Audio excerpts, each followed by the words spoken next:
ready to plant in another 2 days?" he said, hoping to change the subject. 2 days? Griff exclaimed. 2 days, grubbing and hacking and hoeing. If we had a donkey and a plough, we'd get it done in half the time." "We don't have either," Owen said in a reasonable tone. But Griff wasn't to be diverted from his litany of complaints. "David Ap Davis has both. He could lend them to us." David Ap Davis was another farmer in Podranyth, but he had 3 fields, all on better, more fertile ground than the single rocky plot that the Ap Jones brothers worked. As a result, his crops were larger, and he could afford to sell some of his extra produce to the miners in the village. "He'd charge us for them," Di put in gloomily. Griff's anger flared once again. "Aye, that he would, and at a crippling price. He'd never think of lending them to help us." "Why should he?" Owen said. "A mule only has so many hours of work in its life, and chances are our rocky ground would damage the plough. He'd have every right to charge us." There was no real answer to that, Griff knew, but his brother's stolid acceptance of the life they shared continued to annoy him. He glared at the rocky ground as they trudged away from the half-prepared field toward the village. It was a 2-kilometre walk, and mostly uphill. Their elongated shadows preceded them, rippling strangely over the uneven ground. Owen sighed, glad that Griff's complaining had finally died away. It was the same every day. His brother would continue to complain about their lot until he came to realise that complaining would never change it. It was their fate to labour in the rocky earth, hacking and ripping at it with their inefficient tools, planting a new crop each season, and subsisting on what they could grow. They had the field and 3 goats, who provided them with enough milk for their cheese, and a little extra to trade for flour.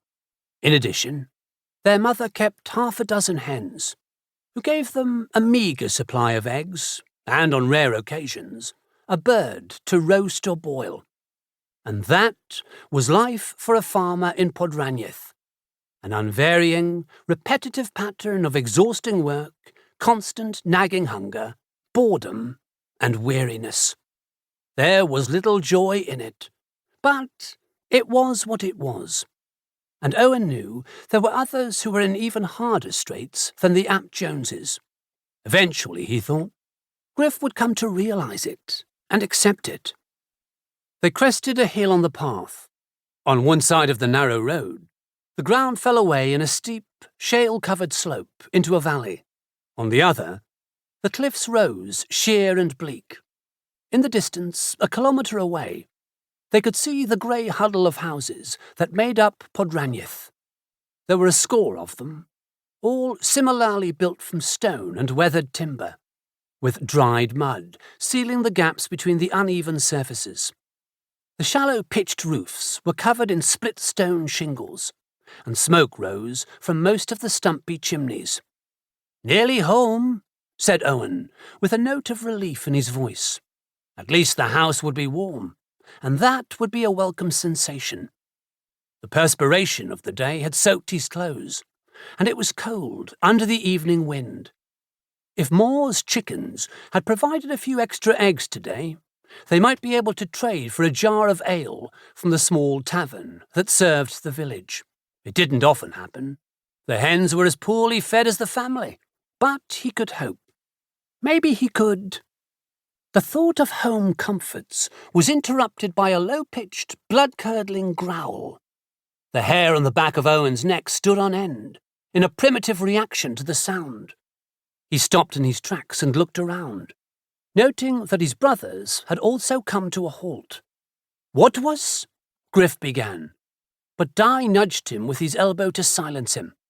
Instinctively, the 3 brothers edged closer together, gripping their hoes protectively, raising them not as tools but as primitive weapons. They stood back to back, facing outward, as they searched their surroundings for the source of the threatening sound.